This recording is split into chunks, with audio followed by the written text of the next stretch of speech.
where science meets spirituality in the quest for truth and knowledge to free humanity and transform this planet into a paradise. Hello, everyone. Hi. We just finished the first session with Tom Di Ferdinando talking about his work that he has been taking over the reins of the late Dr. Di Maio. It's so fascinating. We are piecing it together now, the science and the spirit of things here at Physics Platform.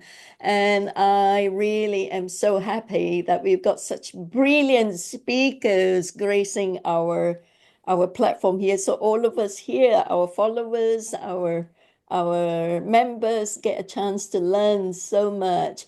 Now I want to share screens so we can see what we have because they're all standalone videos.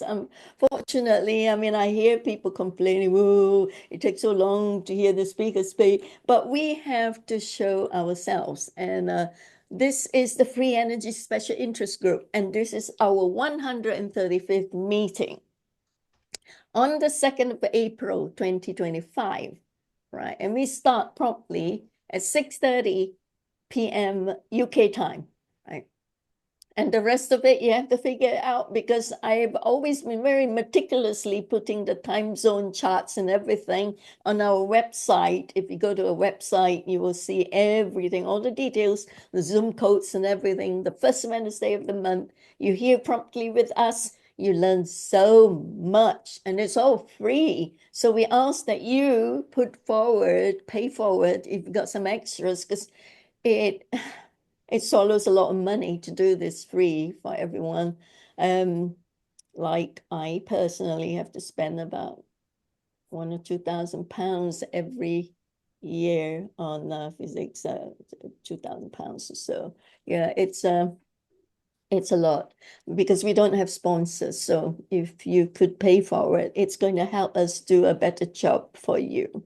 So we have my co-chair, Dr. Fresel, Pontus and Henrik are helping in the background.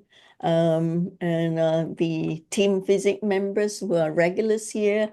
We are a platform where science meets spirituality, where all of us are gathered here to learn from the experts, the most brilliant minds on the planet, I call them, so we can put the equation together and crack the code for what we're doing here on this planet, our divine missions.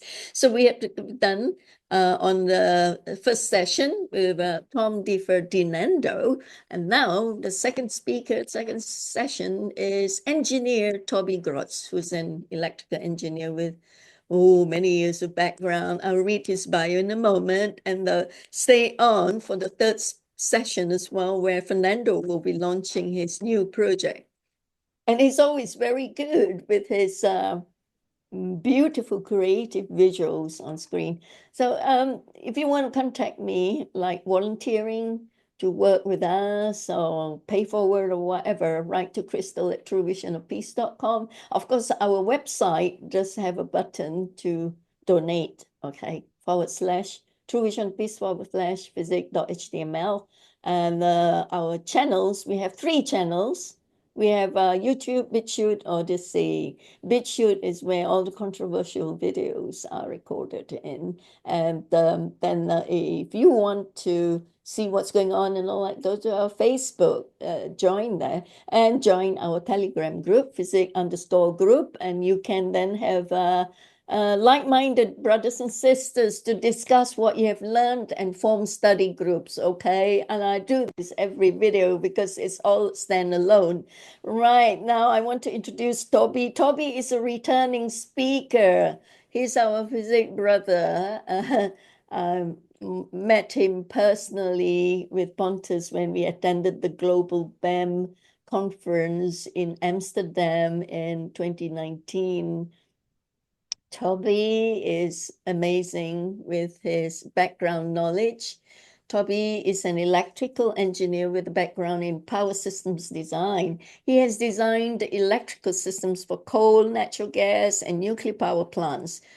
Toby has been effectively managing projects in the energy and utility industry and researching alternative energy systems for 40 years. His work experience includes design and support for capital improvements for power plants rated up to 1,800 megawatts. Wow.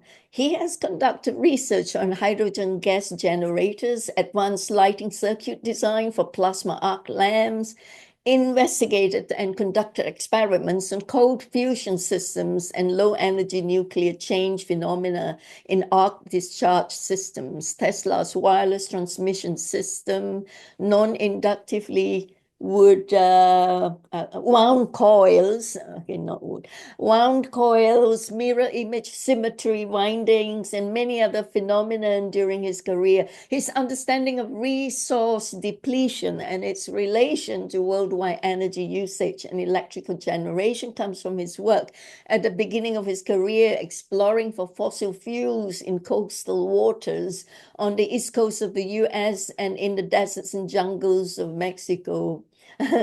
Mr. Grotz had visited Mr. Tewari's lab 8 times since 1993 and conducted measurements of Tewari's electrical equipment with test equipment certified to be compliant with the National Bureau of Standards. He presented the theories and experiments conducted by Mr. Tewari to a worldwide audience. He had also presented at the FESIG as well a couple of years back. Mr. Grotz had organized and chaired conferences examining new thoughts in physics, such as the Tesla Centennial Symposium and the first international symposium in new energy, and so on and so forth. And it's very active. It has a colorful life, yeah. Mr. Grotz received his BSE in electrical engineering from the University of Connecticut in 1973. There's a lot of experience behind his work. He has written articles, Declaration of Independence from Fossil Fuels, Tesla, and Vedic Philosophy. That is what he's known for, the relevance with Vedic philosophy. Go on then, Toby, over to you. Pick up the microphone and start your presentation. Thank you. Okay, I'm live. Thank you. I don't know where to start other than that must be an old resume. Now it's 45 years, but I certainly need to shorten that up. So guess what I got in the mail today? Wow. I guess Bravo. yeah, when I hear this, when I see it, it's a mirror image, so it's backwards, but I assume you can read that straight up. That's the Mayo's Yes. book. Now, the interesting thing is that ether, the cosmic space, welcome to the final frontier, right? You've heard that before. Space, the final frontier. What is space? Space is filled with the ether, according to the ancient Vedic Sanskrit philosophy. And what is this ether, this space? It's known as Akash. And Akash is what fills all space. What is Akash? Now it gets really, really deep. And Akash is the body of Brahman. And how does matter form? Matter forms when prana acts upon Akash, and it makes the physical universe. So the big question to me, which I would like to discuss more with the last speaker and the people that are carrying on the Mayo's work, is what's the relationship between the orgone and the ether? Where does the orgone fit in terms of the ether? So now I've got to see if I can share a screen, right? And I have a PowerPoint presentation, and if I can find it here. Can you all see that? Yes, we can see that, Toby. Carry on. Okay, if you good. could just maximize each and every slide, Yep, that'll be I'm great. trying to maximize that now. Okay, If you hover maximize. your mouse, Toby, if you hover your mouse down to the bottom where you point at the big screen, the reading view, no, what view? The bigger one. Yeah, that's it. You got it. Okay. So Let me see if I can bring that up a little bit.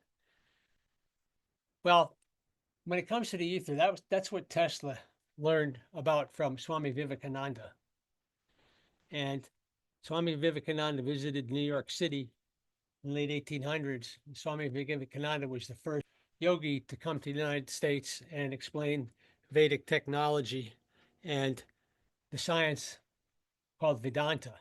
And Tesla was quite a fan of that. And it is why Tesla used Sanskrit words, because to him, the Sanskrit wording of how the universe formed and the action of manifestation of the physical universe was better satisfied by the thought, the theosophy, and theory of Sanskrit. So he basically said, ere many generations pass, our machinery will be driven by a power obtainable at any point in the universe. Now, where is that power throughout the universe? That is embedded within the ether. That's what he was getting at. So I have a little thing here. Okay, there we go. The space vortex theory was basically made known to the world by a physicist, an inventor, an electrical engineer named Paramahansa Tewari. His particular theory was inspired by dreams he had, which involved his guru, Sai Baba. The properties of space, of which de Maio had so much delved into, historically had been postulated by Newton, Descartes, Maxwell, Sir Oliver Lodge, Albert Einstein, Edwin Schrodinger, and I should also put in there sometime Lord Kelvin, an Irishman. So this particular theory has proven that space is non-material, it's incompressible, it's non-viscous, it's continuous, it's a massless fluid and can rotate and can possess a steady flow varying from 0 to the light velocity of c. Thousands of years ago, the ancient sages of India described the nature of space, and they wrote it down in Sanskrit, saying the Akasha is not destructible. It is a primordial absolute substratum that creates cosmic matter, and hence is eternally existent, a superfluid reality for which creation and destruction are inapplicable. And that is basically the fundamental concept of the nature of the ether.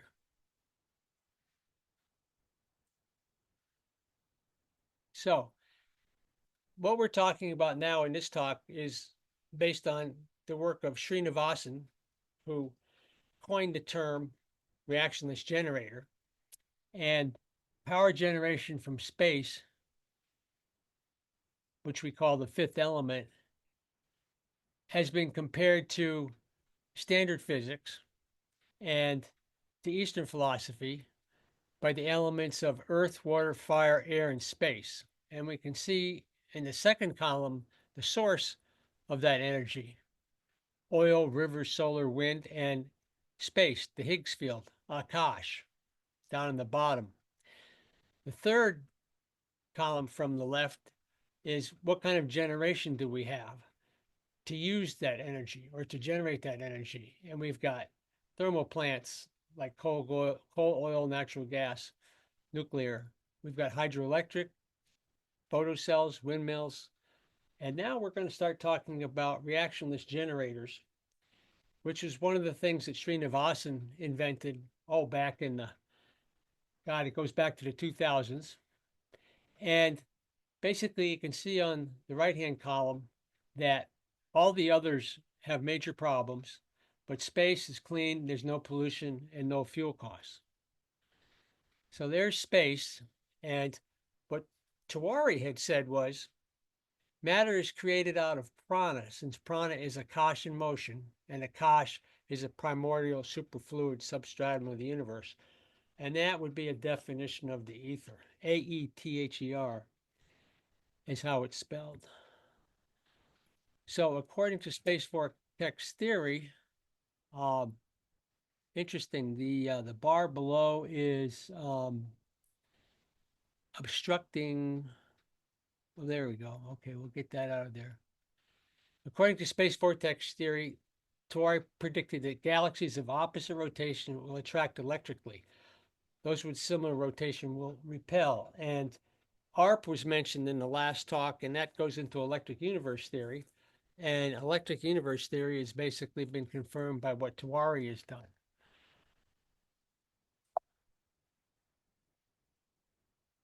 So I wonder how I can get rid of this bar. Do you see this bar that I'm moving around? You mean at the top? No, I'm moving a bar around my share screen bar. I don't see any bar. Okay, I see it here, so I can move it anytime I want. Okay, great. All right, so we're talking about ancient wisdom and new science. And Tesla said all perceptible matter comes from a primary substance or tenuity beyond conception, filling all space, the Akasha or luminiferous ether, which is acted upon by the life giving prana or creative force, calling into existence in never ending cycles, all things in phenomenon. And I wondered, how in the world was Nikola Tesla using Sanskrit when I first read that on the back of Margaret Cheney's book in about 1978 to 80 time frame? I saw that and wondered, how is it that that Yugoslavian who immigrated to the United States was using Sanskrit to describe the basic forces of nature? And after quite some digging, I found the answer. So previously I had talked about how he predicted, based on his knowledge of this Sanskrit, this Vedic wisdom, that many generations past, we can drive our machines by a power obtainable at any point in the universe. And he learned that, as I had said before, from Swami Vivekananda, who lectured in New York City, who said, all the powers in the universe are already ours. It is we who have put our hands before our eyes and cried that it is dark.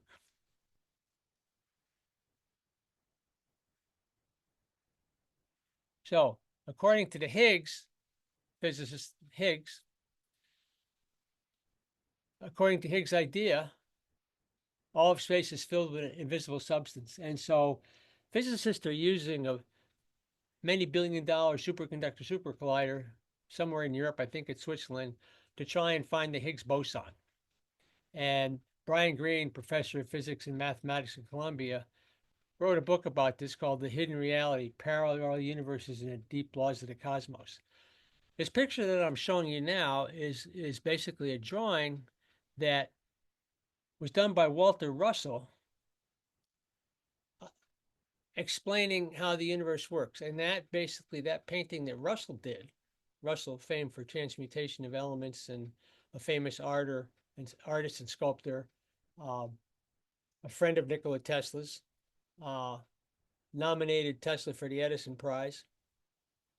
Tesla told Russell he should lock up his work for 1,000 years till the world was ready for it, because Russell dealt with transmutation. That's a whole separate lecture about the work of Walter Russell. But that picture right there is my understanding of what the Akash looks like and how the electron is formed by prana acting upon Akash. So we have determined that the second law of dynamics must be modified to take into account recent discoveries to match the data and results demonstrated by many innovators such as Sparky Sweet, Paramahansa Tewari, and Gopala Srinivasan. And I just had long sessions with ChatGPT and Grok, the AI programs. And basically, those programs will get to the bottom of and provide the equations, and did provide the equations for me on how to modify that second law of thermodynamics, because they recognize, those AI programs recognize that second law of thermodynamics must be modified to take into account the fact that the universe is not a closed system. It's an open system. The second law assumes that it's a closed system. So without going much further into that, let's dive into Gopala Srinivasan. He was a contemporary of Tewari, and he studied the work of an ancient yogi named Kapila. And Kapila's work is known as Sankhya philosophy, and it is very little known in the West, although there are many people now in India studying this. Kapila, as best we can tell, came up with this work 30,000 years ago. And This, of course, is outside the realm of modern historian or anthropologist comprehension that there were civilizations that existed before the Great Flood. But we know, if we go to some of those ancient mystery series, Ancient Apocalypse in particular by Graham Hancock, um, the evidence is pretty straightforward that some of the biggest, most least understood ruins in the world, ground penetrating radar has shown that there are bigger structures underneath those. So Srinivasan studied the work of Kapila, and it's highly mathematical. As a matter of fact, I have been told that a good translation of the first verse of the Rig Veda is basically a prescription for a free energy machine. And so Srinivasan, published or was interviewed by Indian Express in August 25, 1987, where he's demonstrated to that magazine that he had a machine, what he called the charge impulse motor, that produced 1 unit of power with only a third unit of input energy. That's the article from the Indian Express with some handwriting on the left, indicating he sent that to Walter Rosenthal. Walter Rosenthal was one of the unsung heroes of the free energy movement. He was an aerospace engineer that tested a lot of free energy devices in the 80s and 90s. And Tewari sent me a copy of this, and it is in this article where the first use, to my knowledge, of the term reactionless generator was used. So one thing that Srinivasan did was he, in 2010, came up with an experiment that he said proved that there was an ether. And he did this experiment during a total solar eclipse in India on the 15th of January, 2010. The purpose was to verify the principles derived in an alternative theory on the structure of the universe, wherein space is identified as a medium with defined properties, which I've previously read in the preceding slides. Whereas in physics, scientists hold the opposite view that it is vacuous and empty. The primary focus of the experiment was to test and demonstrate that reactions are initiated only when the balanced state of the medium of space was disturbed. So you can see in the diagram the path of the eclipse on 2010, January 15th. And Srinivasan was in India and was able to conduct this experiment as follows. He basically took a barrel of water and put a weight of magnets on the bottom of it to attach it to a plate at the bottom, so that the vertical stick, basically a 2x2-inch wooden stick, was vertical in the barrel, and it could move back and forth. And you'll see in the background this white tube is a frame of reference. So this is a picture on the right at the start of the eclipse where the stick was. So we have the sun covering up the earth on the right, and the angle of inclination kept increasing very slowly in synchrony with the rate of the progress of the eclipse. You can see that the 2x2 is moving to the right. And as we go through this, you'll see that this 2x4 moved back and forth until it got to a final point.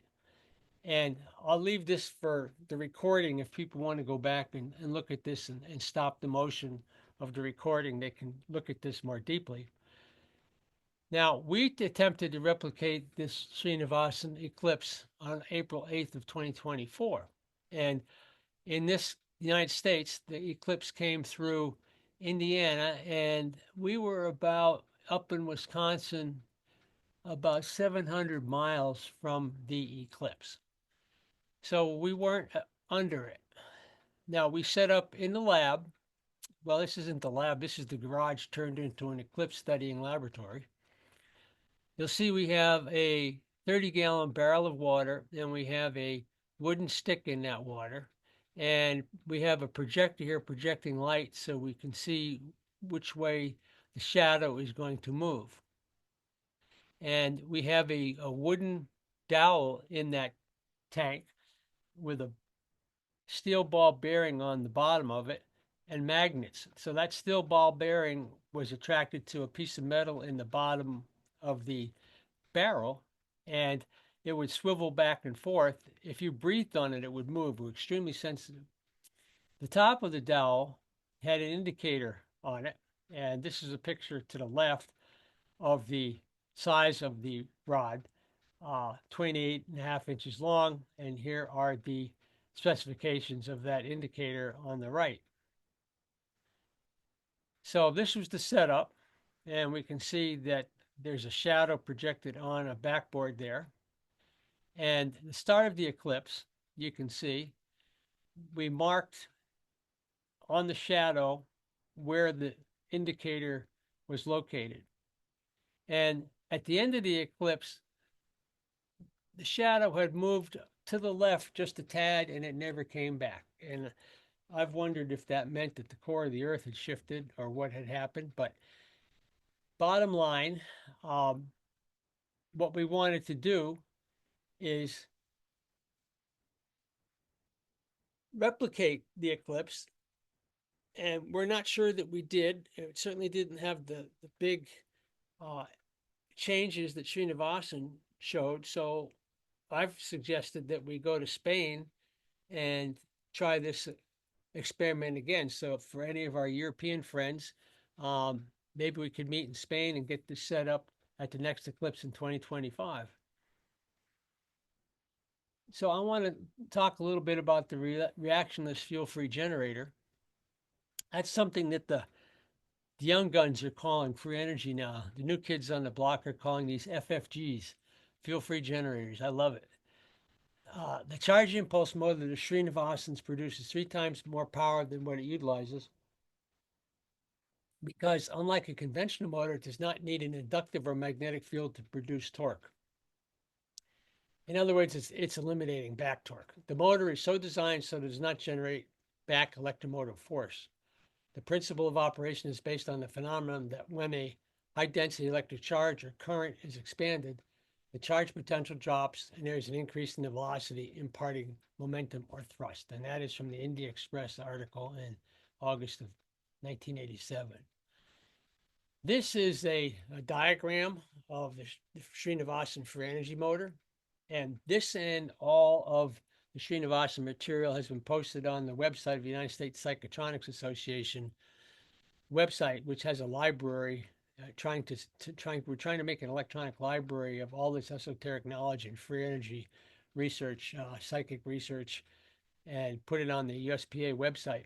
But this is a diagram of it. I won't bore you with the details of it, except that there are neodymium magnets and coils, 20 sets of them, and a 5 sets of 12-volt batteries driving this thing. There's a little electronic circuit here, which triggers the rotation. And this is a picture of the machine.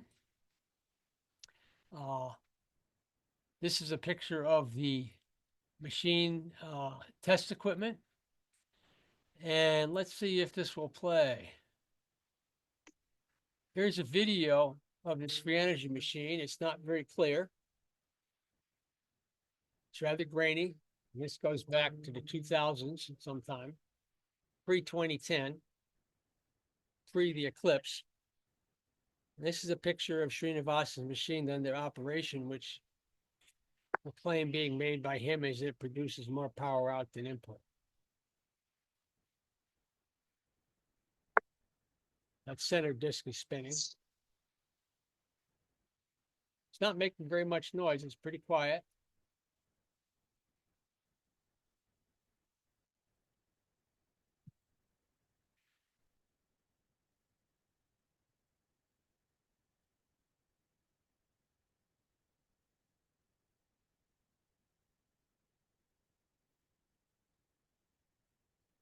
It's similar to the Bill Mueller device that was quite well known in the late 90s, and that's Carmen Mueller with her dad.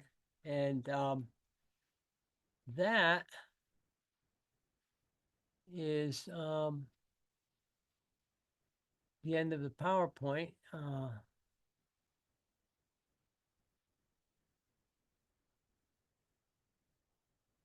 Except that I'm going to come back here because apparently what I need to show you had been clipped out. Is everybody still with me? Do I have vocal and audio, video? Oh, yes, we hear you nice and clear. Good. All right. So what happened was we've been trying to find information out about this machine for 20 years or more. And Jean Manning was cleaning out her files and found this paperwork going back to 2010, sent to her by somebody that had been in correspondence with Srinivasan, Roy Turner at bigpond.com. And lo and behold, here was the diagrams for the Srinivasan machine. So we have that material, and if anybody wants to try and replicate it, we're going to be doing a design session at the USPA conference in Chicago in July, which I'll cover shortly.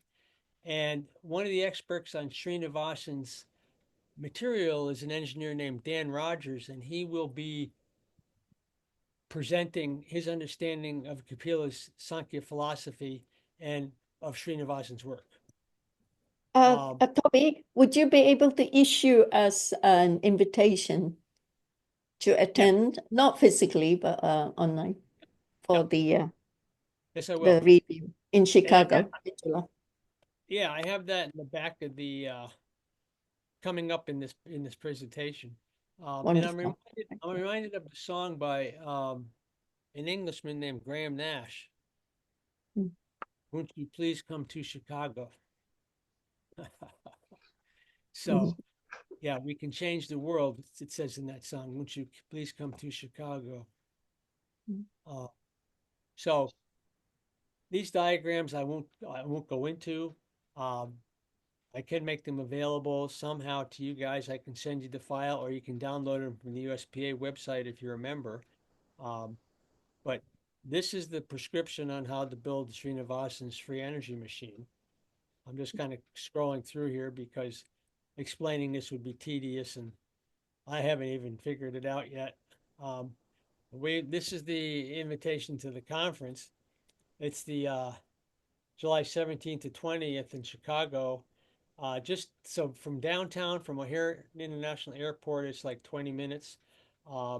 It's a fairly good price for a hotel. I think it comes out to $134 a night for the hotel, and the conference is $325. So we tried to keep this very, very reasonable. I'm kind of involved in this on the periphery, as I got into this field in 1980 when I went to a USPA conference and saw Tom Bearden speak, and Andrea Puharich and Jerry Gallimore, and all of the Elizabeth Rauscher, Bill Bice, Bob Beck, the luminaries that had carried on from Tesla's time were our teachers. And so now we're in our 70s and 80s. Can you believe it? So these are the speakers. Nick Begich, who wrote with Gene Manning, wrote the book Angels Don't Play This Harp, about the harp system. Charles Bensinger, who I'll briefly describe towards the end. My participation in here is just to kind of help out with Charles and with Dan Rogers when we do the design session for the Srinivasan motor. But you can go on that website there, psychotronics.org, and get to this information, and you can click and see who all these people are. And they are experts in radionics and dowsing and light healing and sound healing and crystal healing, etc. USPA has been doing this work since 1978 in this country. And the Srinivasan documents are at the USPA library online. So people keep adding to this document, this library. That's a shot of their webpage. And so we're trying to put as much information that as we can, because so many of us have papers and documents in our files, and people are starting to scan them and make them available. All that work that was done back when we were using Xerox machines, and even before that when we were using Ditto machines, and then we went to dial-up modems and all of that type of thing. So we're trying to make a good library as we can.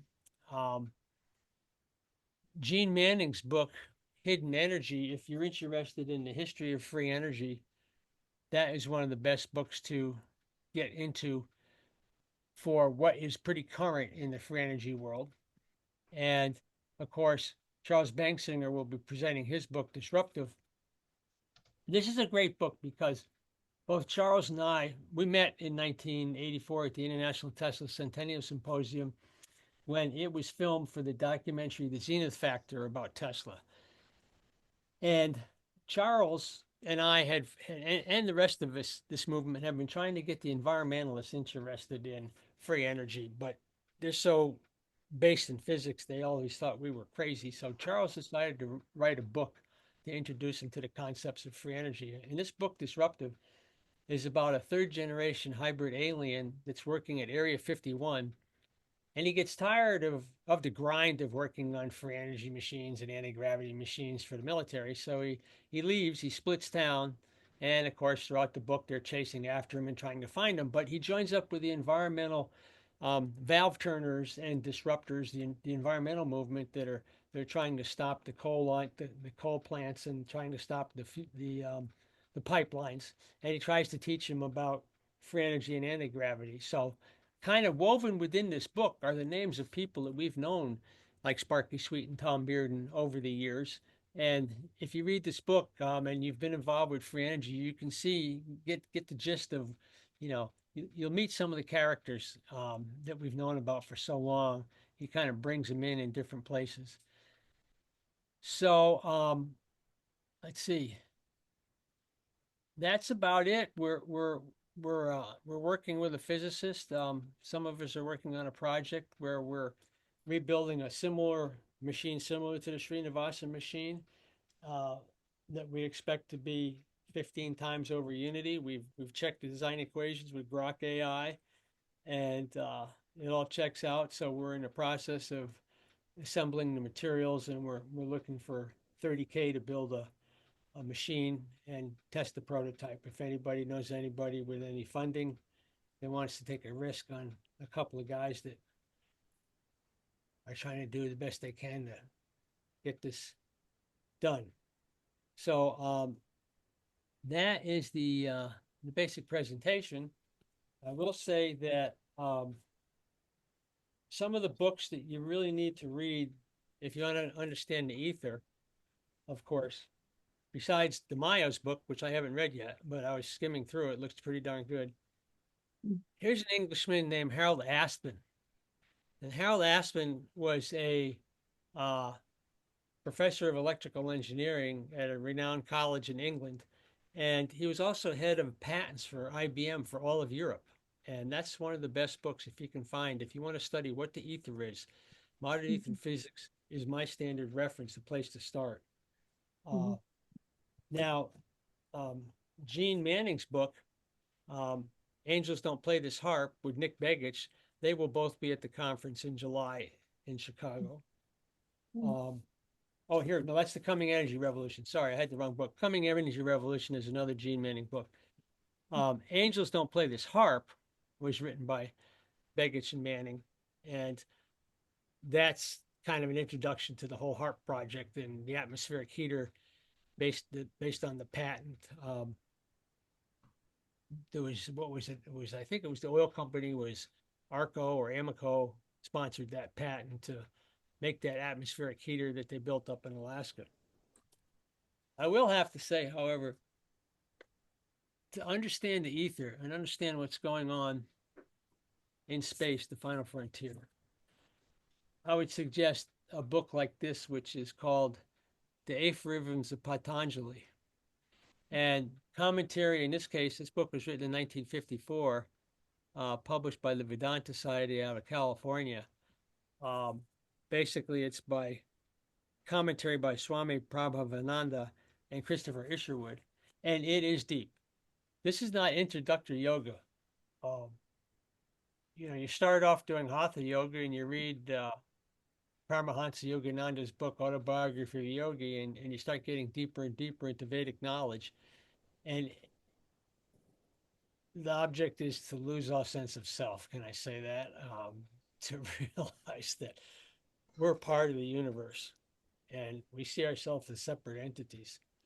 So the understanding that's going to allow us to do what Keely did, to do what these crafts do that travel at 50,000 miles an hour and take a right-hand turn, to understand how gravity and space works, we have to go so far deeper in our understanding that we have to be able to consciously get back to an understanding that was inherent in the last yuga, that was inherent during the early days of Atlantis. Well, interestingly enough, when I went around the world as in preparation for the 1994 International Symposium on New Energy held in Estes Park, Colorado, I was asked to take this trip to go meet all the inventors around the world working in free energy, to encourage them to bring their understanding, their devices, and to do a talk for this conference. It was the 1994 International Symposium on New Energy. So in December, I traveled around the world in 31 days, and I visited a number of inventors around the world to talk to them about bringing their equipment and their knowledge to this conference.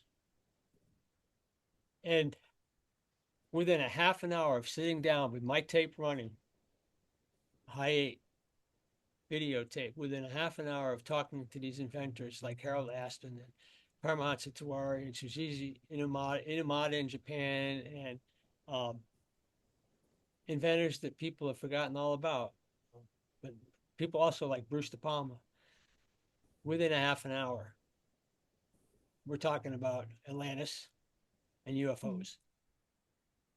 So that group memory of where we were in previous lifetime is so inherent in our DNA. All the people around the world that are like Reich and our previous speaker, we've all hold that ancestral memory within our DNA, and we're all trying to work to bring this technology back to fruition.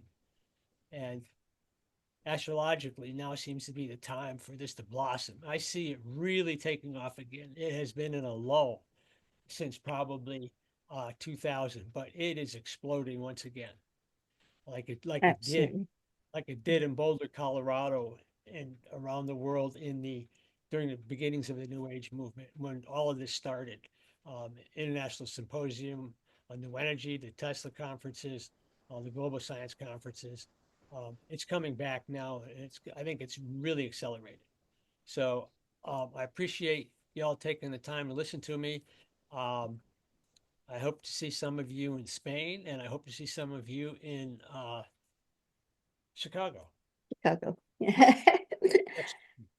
Toby, isn't it wonderful to have you back? I just wanted to say, how on earth did we ever agree to having the veil of forgetfulness? I mean, we are beings of light who had brought, well, if only we could remember, we would have turned the world around a lot earlier, isn't it? Instead of going through all this. But it's a journey, yeah.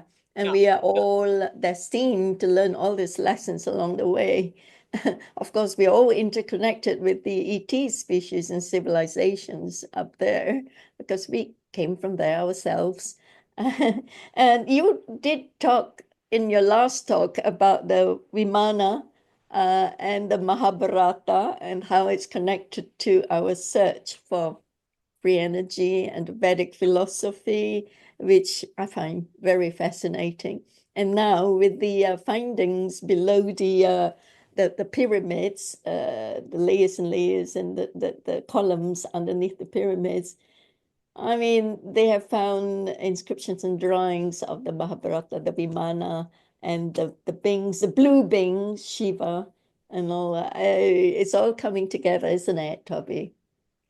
Yes, and I have to thank you for sending a link to that video about the pyramids, because I saw that link and you were like right on top of it, and slowly you. it trickled over to this side of the pond. And a couple days later, people were telling me, "Hey, did you see that Yeah. stuff about the pyramids?" And I didn't say anything, but I'm So thinking to myself, Crystal posted it first.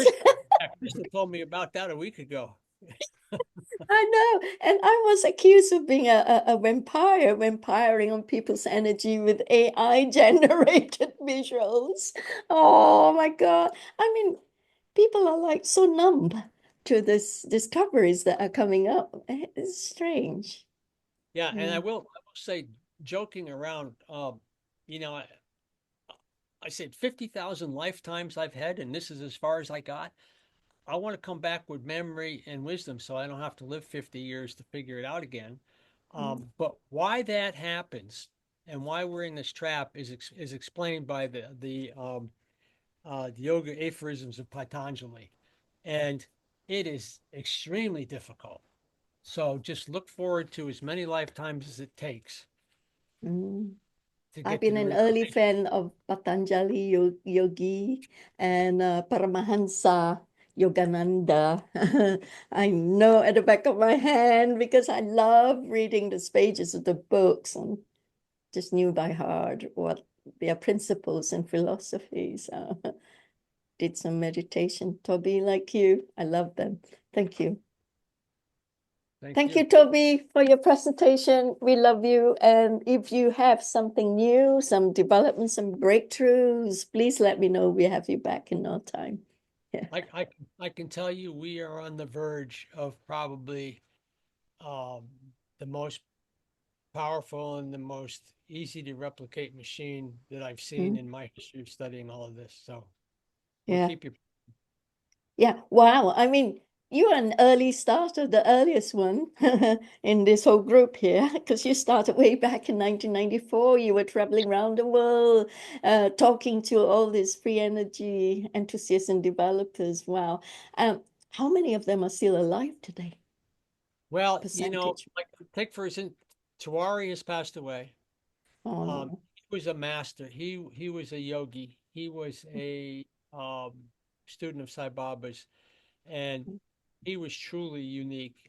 Bruce De Palma, when I interviewed him in New Zealand, he's passed away. And when I was reviewing his tapes for the Global BEM conference that we did in Netherlands, where I first met you, Yeah. as I was reviewing the tapes, I was kicking myself. And I said, my God, I was on the floor filming him, sitting in front of him.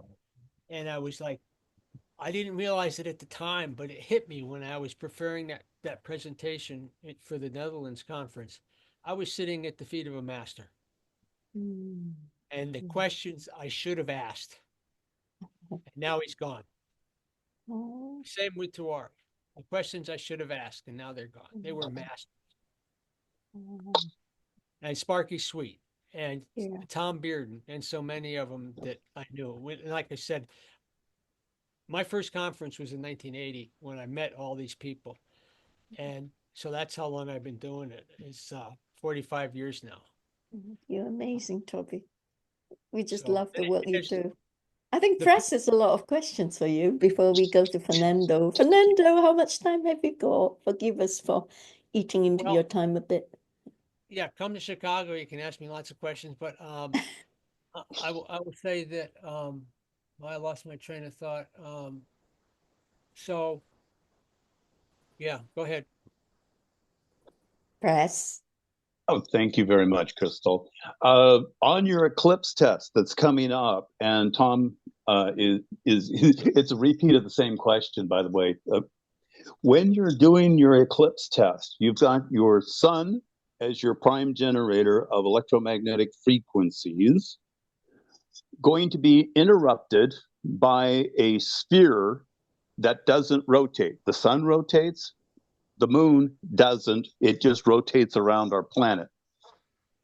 The time when you do the two experiments, the one that is with the floating stick in the water, or where it's very sensitive to any movement, You'll need a camera on the sun as it's happening and exact time on this. You are going to be looking for the red-blue shift as the moon goes in front of the sun, because we're dealing with rotation and rotating magnetic fields. Then match the time spots on your camera that has the lamp behind it and focusing on your stick with the indicator on it, and see when you get your shifts. And you're probably going to then see the electromagnetic rotational frequencies and the change in it. You'll see it in the red-blue shift on the outside camera, and then you'll see the magnetic changes because you're dealing with ether in the visible light range when you're looking at your stick and indicator. That's my 2 cents for what's coming up, and it's a great experiment you've got set up. Well, I did have in the 90s a UV vis IR spectroscopy, absorptions and emission spectroscopy system, but it runs on a 486 based computer, and I can't get that. I haven't been able to get that system up and running again. But that is an excellent idea based on what we learned today. That if we had that optical spectroscopy going on with a camera, so anybody that wants to come to Spain with us and help us out do that. Let's see your cell phones right now will pick up tremendous amount of frequency, and then it's just a matter of running it through the filters. They just did it with the eclipse of Mars, and they went, "Oh, there's a red-blue shift here." Just you're right on time. Did you record that? No, I didn't. Okay. But there was indication they were looking at, and I'm off the top of my head, I don't have the site that was looking at it, but they deal with sun events and electromagnetic pulses from the sun. And then today or yesterday, they were talking about the red-blue shift of Mars when the moon went in front of it. And they were picking up these different aberrations as it was passing. So timing is going to be great on this. And I think you actually measured everything perfectly at your location in Wisconsin. I think you actually picked up what you should have picked up. Well, good. Yeah, we'd like to refine this because what Srinivasan's his theoretical dissertation on why this shows that there's a gravity is too complicated for me to present. I don't understand it well enough to even be able to present it. But there's about a it gets into spin. Yeah, there's a paragraph where he presents why this proves that there's an ether. And Dan Rogers, that's going to be presenting on Srinivasan's work in Chicago, he's a computer programmer that has the kind of mind to understand the calculus and the mathematics behind Kapila. So I hope to learn more in Chicago in July. Excellent. Srinivasan, then my last point on here, and then I'm going to turn it over. Look at that model, that working model, and Tesla's one-wire motor model. These are the few motors that are designed properly for efficiency.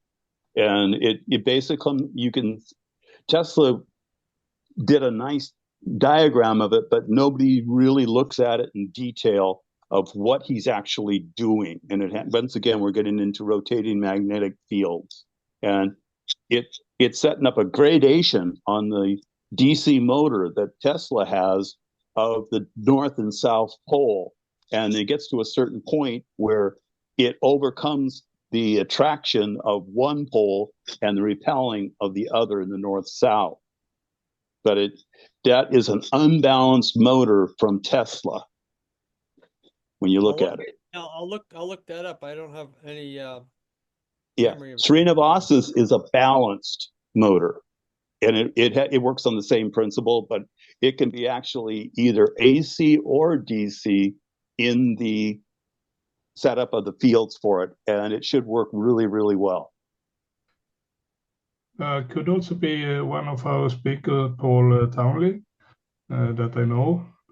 He had done a lot of research on Tesla and the patterns. And he may have some patterns in different languages because they are not the same in the different countries. So that is something we need to check also for that one. Absolutely. We see Thank you, that with Crystal. other stuff from Tesla. So Right. Thank you. Thank you so much, Toby. I think we've gone over as we had gone over Thank you. at Tom's. Now we will need to move to Fernando's because he's been waiting. Right. Fernando's supposed to start like wow, is it 10 minutes ago? Yeah, Fernando. Right. Okay, so you all have 1 minute to do a party break. Okay, now, sorry, that being no other business, press. Now, the second session of the 135th meeting on the 2nd of April is now adjourned to the third session where Fernando Rosa speaks about his new project and launching it. Thank you so much, Toby. As always, it's so much fun to have you back talking about all that. You know, you are the earliest in this journey of exploring free energy. Yeah. Thank you so Thank you very much. Yeah, thank Take you. care, Toby. Hope to hear from you soon. Take good care. Bye for now. You can stop recording now. It's being adjourned to the next session.